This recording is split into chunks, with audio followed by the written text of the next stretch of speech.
Well, Kevin, congratulations on the successful debut at welterweight. Thank What you. are your initial thoughts after that fight? I started off too slow in the first round.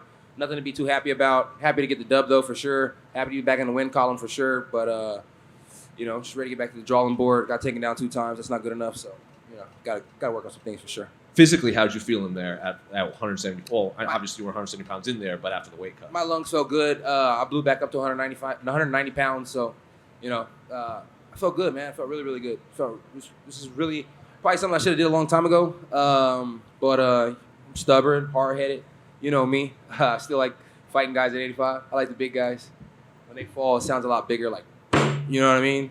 The 70 guys fall, and it's like, I was like, damn, did I drop him? All right, I got to run over there.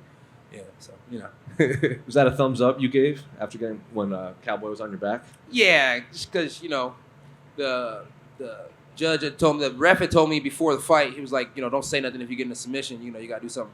You got to show me something. So as soon as he put me in a submission, I was like, ha, you know what I mean? Like, I'm good to go. Don't worry about it. Well, like a couple of years ago, you were saying like the ground game's your weakest, and you get stuck in rear naked chokes, and now you're giving thumbs up. I love a pay-per-view. I mean, I said that to bait Mickey Gall, but I realized Mickey Gall ain't gonna never be baited by me. So yeah, I mean, look, it still is something I need to work on. My wrestling could always be better. My jiu-jitsu, I'm still a black belt underneath Travis Luter, so I don't mind being in submissions. I don't mind doing actual jiu-jitsu.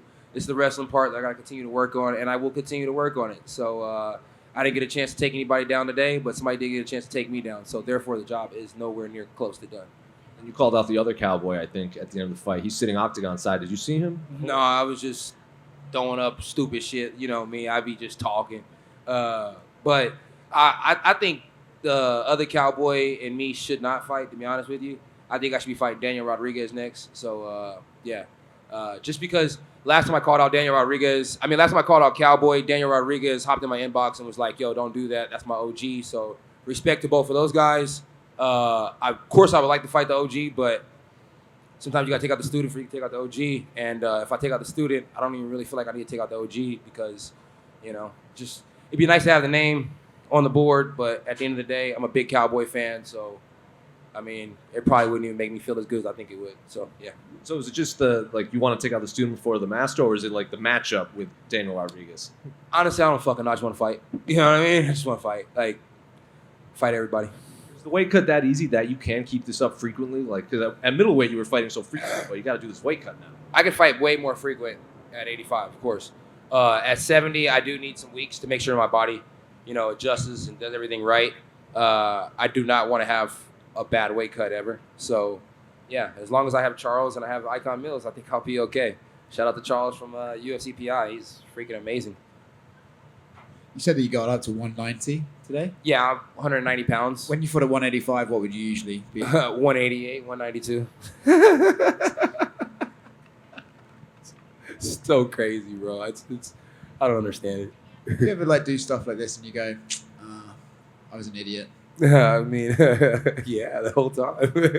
I mean, even when I win a fight at 85, I'm like, you lucky bastard. You know what I mean? So it's like, yeah, it's just one of those things where it's like I always say I could be a better athlete, a more professional athlete. But back in the day when I used to cut the 70, I used to be so mean to my mom. I used to be so mean to my little brother. I used to be so mean to everybody that was around me when I used to cut weight.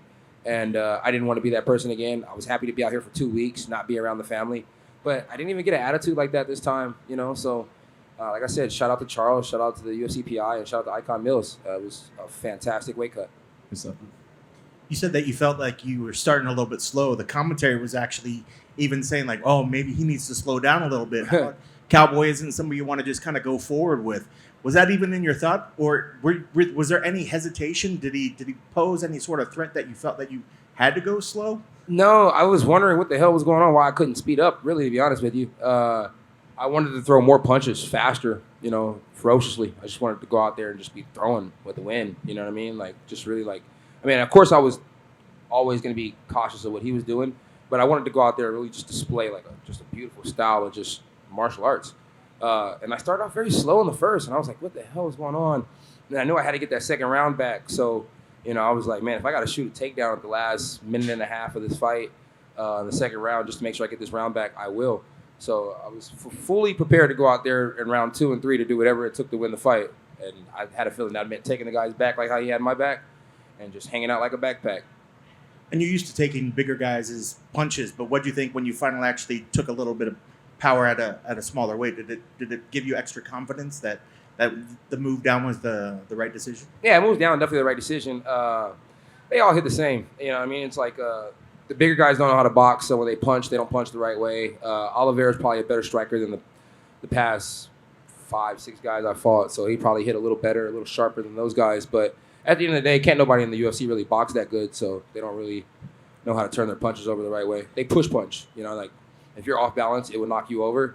But they don't never really like set their butt down and you know, turn the hips over and really punch.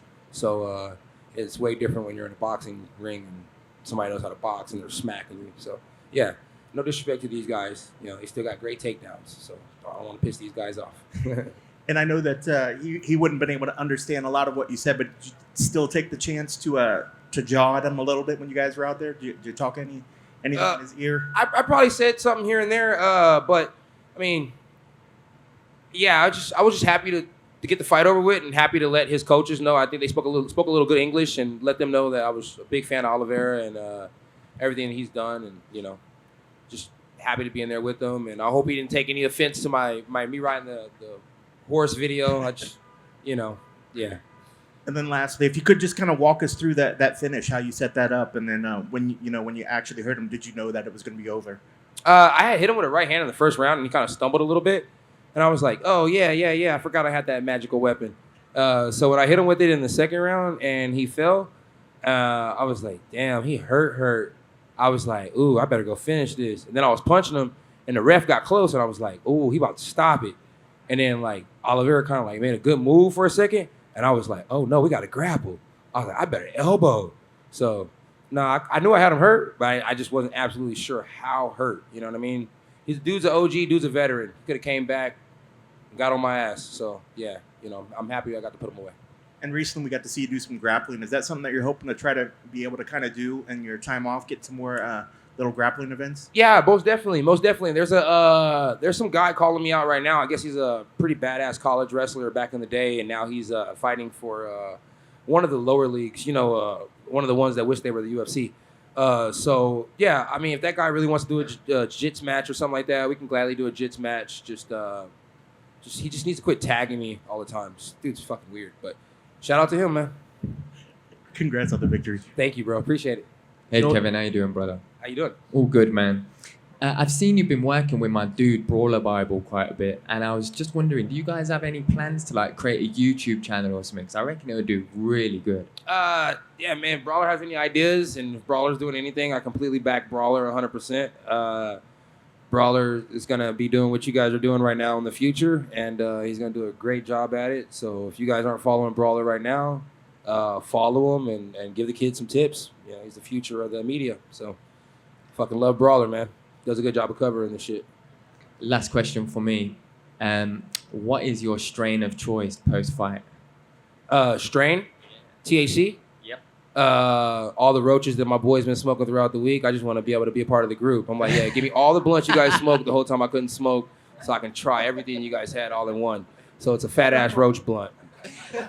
I love it, man. Well done, bro. Thank you.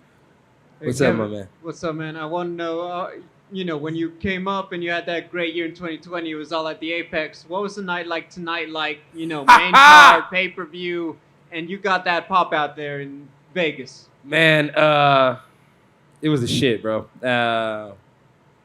After going to watch the fights in Houston and seeing the crowd and stuff like that, I just knew I wanted to be in front of a crowd again, and it was fun, man. It was fun. Maybe that's why I couldn't get my legs right in the first round. Man, I was just soaking that in, and then it all came out in the second round, Super Saiyan. But yeah, I was super happy to be out in front of a crowd.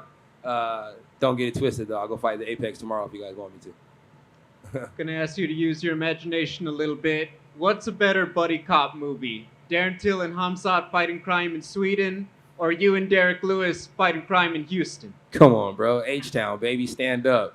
Thank you. Congrats. Who's the guy that keeps calling you out for a jiu-jitsu match? I can't think of his name.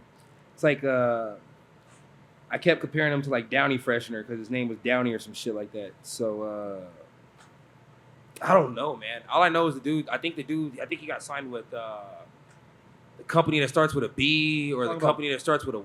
Are you talking about has Pat a Downey? letter in the name? You talking about Pat Downey? Downey? Pick him up, Downey. Pat Downey just signed the Bellator. That that guy right there. Yeah, that guy. That guy's fucking weird, bro. And he wears a shitload of pink. He got in a lot of trouble in college. You got in a lot of trouble in college? Yeah. He better stay away from me because I put him in a lot more. Yeah. Anybody else? No? All right, guys. Hey, don't knock me on the roach blunts until you try it, all right? Go.